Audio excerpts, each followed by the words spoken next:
मुझे पता है हम उस मुल्क में जी रहे हैं जहां अफगानिस्तान का तालिबान मेहमान बन सकता है और हिंदुस्तान में जन्म लिया सलमान नहीं आ सकता। ये मुनाफिकत है और मैं खुलकर बोलता हूं। वैसे मुझे बयान शुरू होने से पहले ही मस्जिद के आपके सदर साहब ने कान में कहा, आपके ऊपर कोई पाबंदी यहाँ पर नहीं है, आप जो चाहे जितना चाहे बोल सकते हैं। लेकिन मैं सदर साहब से कहता हूं, पाबंदी लगा भी देते तो हम धज्जियां उड़ा के भी जाते, इसलिए कि पाबंदी हुजूर पाक सल्लल्लाहु अलैहि वसल्लम का नाम लेने के लिए कोई माँ ने आज तक जन्म नहीं लिया, किसी माँ ने आज तक ऐसा बेटा जन्म नहीं दिया जो हुजूर पाक सल्लल्लाहु ताला अलैहि वसल्लम के नामे पाक को इस रूए जमीन से खत्म करके दिखा सके। हमारा जुर्म क्या है, हमारा कसूर क्या है, हम बोलते क्या है? हम बात सिर्फ मेरे मुस्तफा करीम सल्लल्लाहु अलैहि वसल्लम की करते हैं। और अगर ये हुजूर पाक सल्लल्लाहु अलैहि वसल्लम के नाम और उनके नामूस की बात करना जुर्म है तो हर बार करेंगे, हर बार करेंगे, 100 बार करेंगे और वक्त आए तो सरेदार करेंगे। इसमें कोई खौफ की बात तो है नहीं, इसमें कोई डर की बात तो है नहीं। जब हमने ये कह दिया है या रसूल अल्लाह, ये दिल भी तुम्हारा, ये जान भी तुम्हारी, हम आए यहाँ तुम्हारे लिए और उठे भी वहां, जब सब उनके लिए है तो फिर डर किस बात का? खौफ ना रख रजा जरा, तू तो है अब्दे मुस्तफा, तेरे लिए अमान है, तेरे लिए अमान है। बेंगलुरु के गयूर नौजवानों को मैं कुछ बातों से बेदार करना चाहता हूं। तुम्हारी एनर्जी, तुम्हारी ताकत खामखा जाया नहीं होनी चाहिए। सड़कों पर बर्बाद किए जाने के लिए तुम्हें ताकत नहीं दी गई। अल्लाह ने तुम्हें जो ताकत और एनर्जी दिया है, जो तुम्हें पावर दिया है, वो नशे के अड्डों पर बर्बाद करने के लिए नहीं, और ना ही गलियों कुचों पर रात भर गुजारने के लिए, और ना ही बेमहल और बेवक्त एहतजाजात करके अपने आप को जोखिम में डालने के लिए। तुम्हारी एनर्जी और तुम्हारी ताकत एक एक पल किस चीज के लिए दी गई है आपको पता है? जिंदगी ये नहीं है किसी की किसी के लिए, जिंदगी है नबी की नबी के लिए, और ना समझ मरते हैं जिंदगी के लिए, और जीना मरना है सब कुछ नबी के लिए। तुम्हारी जिंदगियां इतनी सस्ती नहीं है, तुम्हारी जिंदगियां इतनी हल्की नहीं है कि कोई चोर उचक्का हाँकता हुआ तुम्हें किसी भी तरह से लेकर चला जाए और अपने अपने मकासद का निशाना बनाए।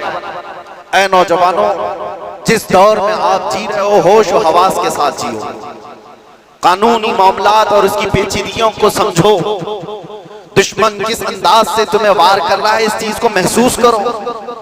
यकीनन मेरे आका सल्लल्लाहु ताला अलैहि वसल्लम की मोहब्बत और उनकी असमत एक ऐसी चीज है जिस पर मुसलमान कंप्रोमाइज नहीं करता, और ये दुश्मन को अच्छी तरह मालूम है। हमें भड़काने के लिए, हमें आपे से बाहर करने के लिए, जानते हो वो कौन सी चीज का इस्तेमाल करते हैं? सिर्फ और सिर्फ मेरे नबी का नाम इस्तेमाल करते हैं। उनको पता है इसकी माँ की गाली से भी उतना नहीं भड़केगा, इसके बाप और इसके खानदान को कोसो तो भी नहीं भड़केगा, इसके घर को बिल्डोजर से तोड़ दो तो भी नहीं भड़कता। ये अगर बेकाबू होता है तो आमिना के लाल की इज्जत पर उंगली उठाने से, ये अच्छी तरह से दुश्मन को मालूम है। इसीलिए बार बार इस तार को छेड़ा जाता है।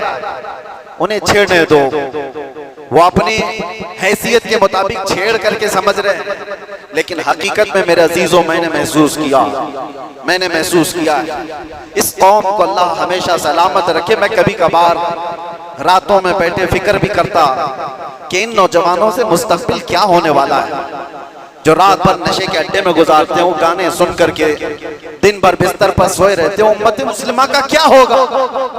हम पहले बहुत जज्बाती तकरीरें कर चुके, माशरे की इस्लाह के लिए हर बुराई पर हम उंगली रख चुके, बहुत फिक्र अंदाज, काफी फिक्र होती थी। लेकिन मैंने देखा ये वो नौजवान जो नशा में मेरे साथ जेल की कैद काटे हुए नौजवानों को भी जानता हूं, जो हर तरह का नशा करके आए हुए थे, एडिक्ट थे, और कोई 10 साल से, कोई 15 साल से, कोई 20 साल से, और सारी कड़ियां जोड़ करके मैं आकर के देखता हूं कौन है जो इन्हें नशा पर उभारता है, कौन इनकी गलियों में नशा बेचता है, कौन सप्लायर है, कौन उभारता है, कौन पहुंचाता है। कानून को भी मालूम है कहां बिक रहा है, कहां सप्लाई हो रहा है, सबको पता है।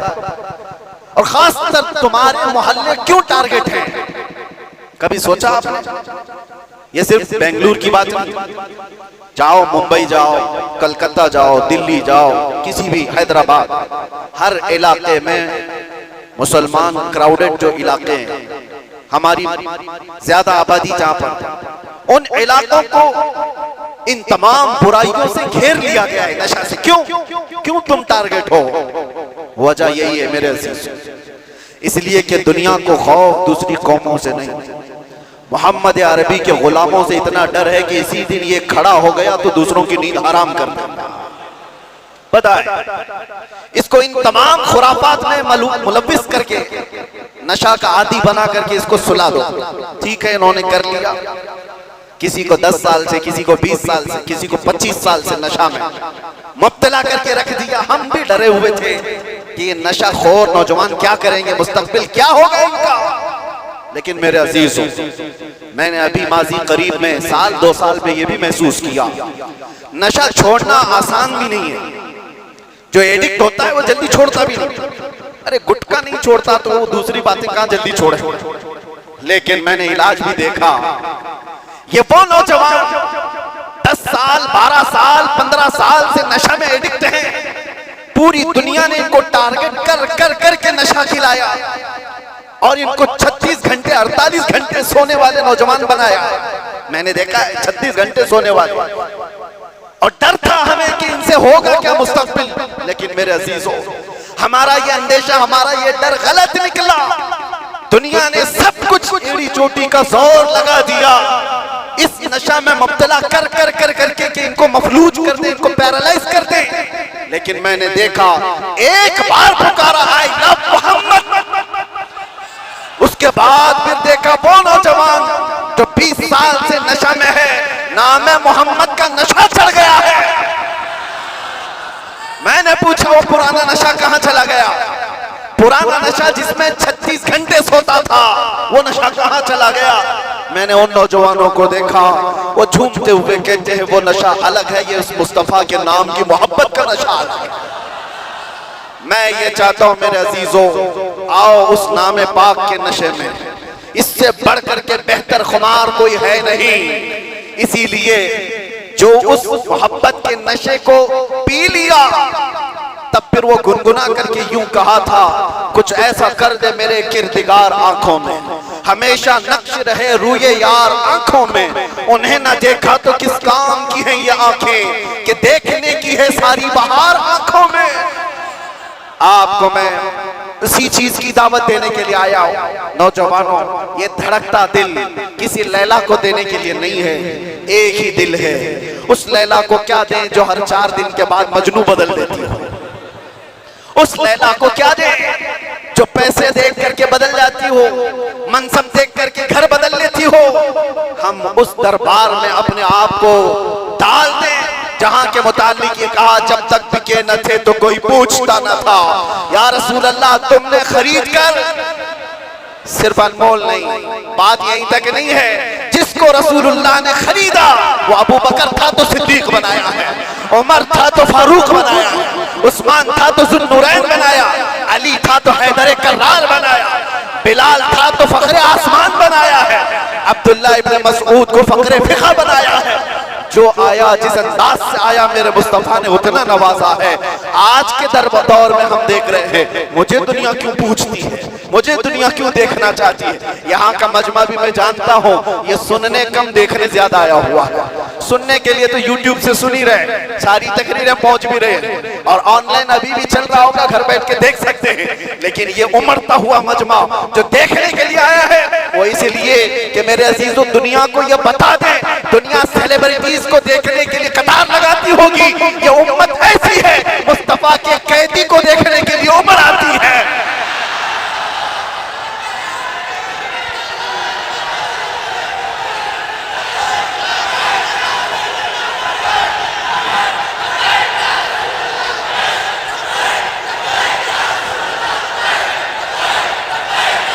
वरना तवज्जो मेरे अजीजों, इस भरी दुनिया में हम जानते हैं जेल से छूटा हुआ आदमी मुंह छुपाकर घूमता है। लोग क्या बोलेंगे, जेल से आया है ना, हम जाने में मुंह छुपाए थे ना आने में मुंह छुपाए। अरे वो छुपा करके वो जाए जो चोरी करके गया हो, जो डकैती करके गया हो, रेप केस में अंदर गया हो, माल खा करके अंदर गया हो, वो क्यों मुंह छुपाए जो लब्बैक या रसूलुल्लाह कह कर गया हो। आपके लिए भी मैं कह रहा हूं, मुंह छुपाने की नहीं, ये मुंह उठाने का वक्त है, उठाने का वक्त है। इसलिए कि मेरे अजीजों, उस नामे पाक के बाद अगर कोई मुसीबत आती है तो ये हुकूमतें या ताकतों के जरिए से वो तो जरिया बनते हैं। असल बात ये है कि हमें अल्लाह तबारक व तआला उस अजीम इम्तिहान से गुजारना चाहता है जो बिलाल हबशी को दिया गया है, जो खब्बाब बिन अल-अरत को दिया गया है, जो खुबैब बिन अदी को दिया गया है, जो ज़ैद बिन दसना को दिया गया है। मैं तारीख पढ़ता हूँ, हमेशा एक बात याद आती है, मेरे साथ भी सेम मामला हुआ था। हालांकि कंपैरिजन कुछ नहीं, बिला तशबीह बिला तमसील। इमाम अहमद बिन हंबल 5 लाख हदीसों के हाफिज हैं। आपको एक फतवे की वजह से 3 बार कोड़े मारे गए, 3 बार। और कोड़े किसको कहते हैं? ये जो कमर का बेल्ट है इसको नहीं, वो चमड़े का पट्टा होता था, एक बार मारते थे तो चमड़ी लगकर आ जाती थी। ऐसे कभी 80 कोड़े, कभी 100 कोड़े। इमाम अहमद बिन हंबल को जब ले जाया जा रहा था, ये तीसरी मर्तबा था, वक्त का खलीफा जब जल्लाद को हुक्म दिया कि इस बार फिर इनको कोड़े मारो, इनको फतवा वापस लेने के लिए कहो। एक शख्स ने कान में आकर के कहा, वो भी बड़े आलिम थे उस वक्त, कहा कि आप मुझसे कान में कह दें से मैं सारा मामला सही कर लूंगा, निपटा लूंगा। आपने कहा मेरे मुस्तफा की इज्जत और उनकी शरीयत कानों में नहीं बोली जाती, कानों में नहीं। इसलिए हम भी भरे मजमा में कहते हैं। आप जा रहे थे तो एक मशहूर चोर था बगदाद, उसने पुकार करके क्या कहा, अहमद बिन हंबल सुनो, मैं चोरी में 1500 कोड़े खा चुका हूं। चोरी कर कर करके बार बार पकड़ा जाता हूं, कोड़े खाता हूं, लेकिन फिर भी मैंने चोरी नहीं छोड़ी, चोरी अभी तक मुझसे छूटी नहीं है। अहमद बिन हंबल, मैं चोरी छोड़ भी दिया अगर तो ज्यादा से ज्यादा मेरे बच्चों के पेट पे फर्क आ सकता है। आप ये कोड़ों के डर से हक बात बोलना ना छोड़ें, इसलिए कि अगर आप समझौता कर लिए तो पूरी उम्मत बर्बाद हो जाए। इमाम अहमद बिन हंबल कहते हैं, अच्छे अच्छों से बढ़ करके उस चोर ने दर्स दिया था, उस चोर ने सबक सिखा दिया था कि लोग सजाओं के डर से जब चोरी नहीं छोड़ते तो हम सजाओं के डर से मेरे मुस्तफा का नाम लेना क्यों छोड़ दो, हुजूर की इज्जत पर बात करना क्यों छोड़ दो। और अब तो हमें पता है हमारी जिंदगी बची क्या है, हमारी जिंदगी की असर हो गई। जिसकी उम्र 40 साल के करीब होती है वो कहा जाता है असर का वक्त हो गया उसकी जिंदगी। असर से मगरिब में कितना टाइम रहता है, सूरज डूबने को बहुत थोड़ा सा वक्त रहता है। हमारी जिंदगियों की असर हो गई, मगरिब में थोड़ा सा वक्त बाकी है। जो जीना था रब तबारक व तआला ने खुशियां अता की, बचपना भी खुशहाल, हमारी जवानी भी खुशहाल, हमने जो पढ़ना था पढ़ लिया, शादी बच्चे सब हो गए, तिजारत भी हो गई, माल भी, घर भी, सारी चीजें अल्लाह ने जो जीने की दुनिया में सराय सब अता कर। अब इस वक्त जब असर से मगरिब का वक्त हो चुका हो, आदमी अगर अल्लाह के जिक्र से मुंह फेर ले और इधर सूरज डूब जाए तो फिर उसकी जिंदगी इससे ज्यादा नहुसत में नहीं आ सकती। उससे बदकिस्मत कौन है जिसकी फजर अच्छी हुई, ज़ोहर अच्छी हुई, असर तक अच्छे पहुंचा और असर के बाद बिगड़ गया, तो इससे बढ़ करके बदनसीब कौन है। इसलिए मेरे अजीजों, अब तो हम कंप्रोमाइज नहीं करने वाले, अब तो हम समझौता नहीं करने वाले। अब जो होना है, जिसको हमारे मुहावरों में कहा जाता है, जब सर ओखली में रख दिया तो मुसल से क्या डर। आदमी को पता है। बहरहाल आपसे मेरा एक मैसेज है, आपसे मेरा एक पैगाम, ये और फितनों का दौर आता जाएगा और फितनों का दौर बढ़ता जाएगा। मेरे नबी पाक सल्लल्लाहु अलैहि वसल्लम ने फरमाया, मैं देख रहा हूं फितने मेरी उम्मत पर इस अंदाज से आ रहे हैं जैसे बारिश के कतरे, बारिश के कतरे जिस तरह आ रहे हैं इस तरह से फितने आएंगे। तस्बीह का दाना यानी तस्बीह उसकी गांठ अगर टूट जाए तो दाने किस तरह से बिखर जाते हैं। हुजूर पाक फरमाते हैं उम्मत में फितने इसी तरह से होंगे, एक दाना पकड़ने जाओगे दूसरा सरक जाएगा, दूसरा पकड़ने जाओगे तीसरा निकल जाएगा। तुम एक फितने से निकल करके आ रहे होगे, दूसरा सामने होगा और तुम ये कहोगे इससे बड़ा फितना तो मैंने देखा ही नहीं, जबकि उसके बाद फिर फितना आएगा। हुजूर फरमाते उसको देखकर फिर कहोगे तुम इससे बड़ा तो मैंने देखा ही नहीं। इस दौर में हम जिंदगी गुजार रहे हैं। हर आने वाला दिन एक नया फितना लेकर के आएगा। इसी जमाने के मुतालिक मेरे मुस्तफा सल्लल्लाहु अलैहि वसल्लम ने फरमाया तुम्हारा ईमान पर कायम रहना इतना मुश्किल हो जाएगा जितना हथेली में अंगारा लेकर खड़ा होना मुश्किल हो जाएगा। आग का अंगारा लेकर आदमी हथेली में खड़ा हो सकता है, इतना ही मुश्किल हो जाएगा। मैं देख रहा हूं उस दौर को, लोग हवाओं में ईमान बेच देते। आज जिसकी हवा देखा उसकी बोली बोलना शुरू कर दिया। इधर आंधी चल रही है उसके पीछे भाग गए। इसीलिए हुजूर पाक सल्लल्लाहु अलैहि वसल्लम ने यह भी फरमाया था कि ताकत की बोलबाला ऐसा होगा कि लोग उसी को सब कुछ समझ रहे होंगे। आज वही है ताकत, हुकूमत, सत्ता जिसके पास है, लोग ये समझते हैं उनके साथ ही रहने में भलाई है, उनके साथ ही रहने में भलाई है कि कुछ उनका छूटा हुआ झूठा खाने को मिल जाएगा। मेरे अजीजों, ये ईमान की अलामत नहीं।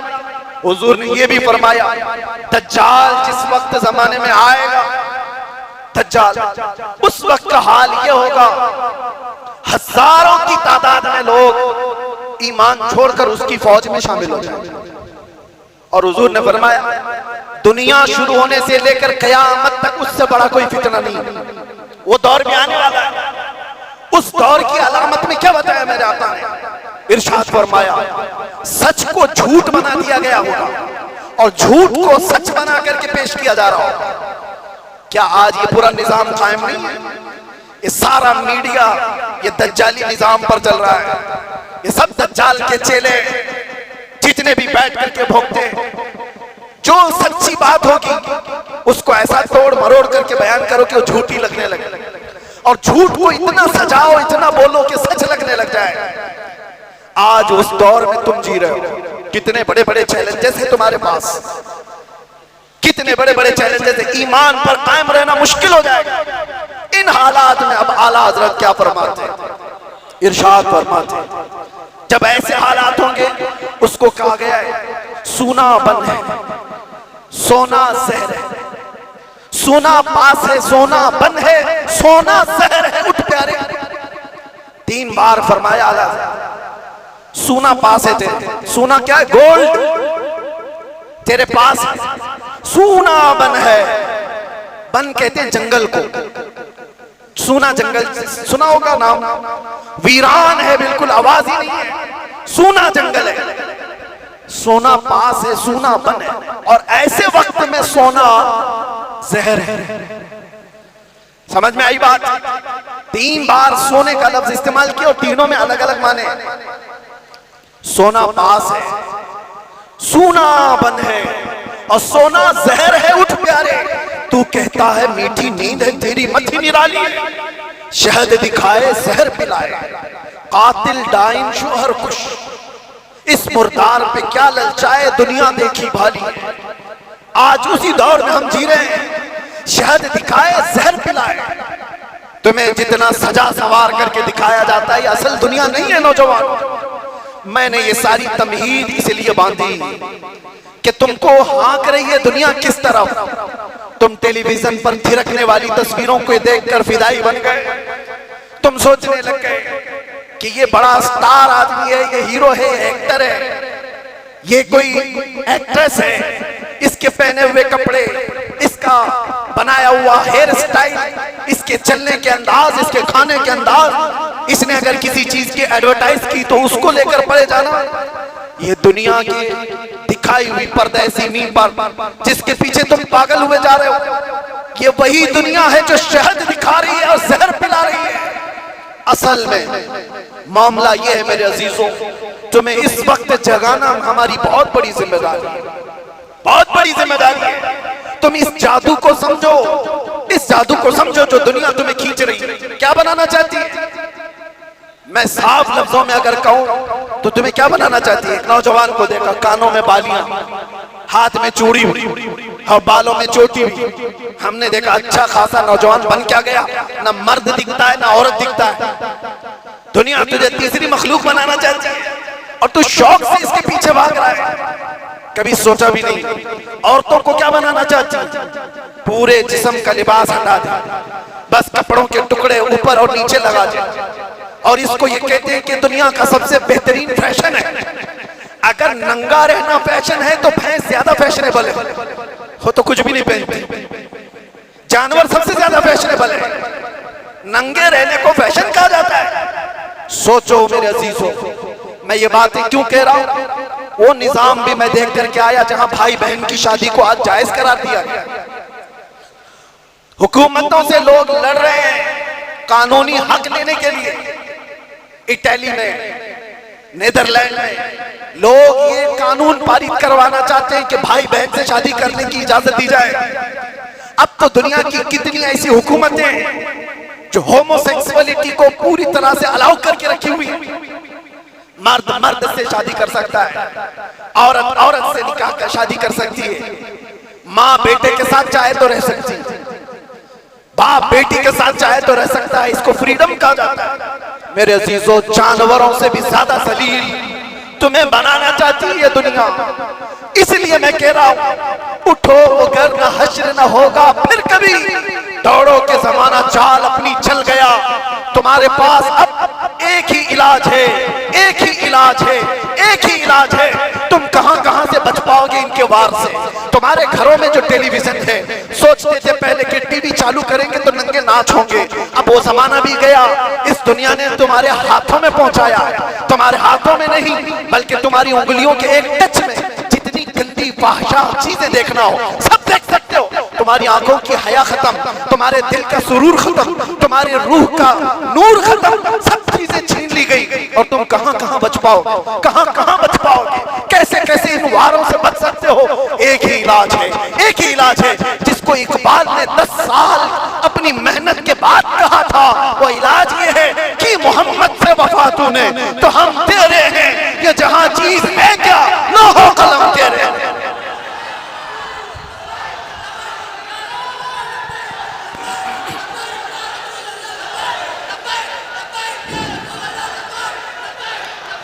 हर आफत, हर फितने से हिफाजत चाहते हो, एक साथ के पास आ जाओ। बुलहवसन सीमा दर की बंदगी अच्छी नहीं, उनके दर की भीख अच्छी, सरवरी अच्छी नहीं। उस जमाने के जो सहाबा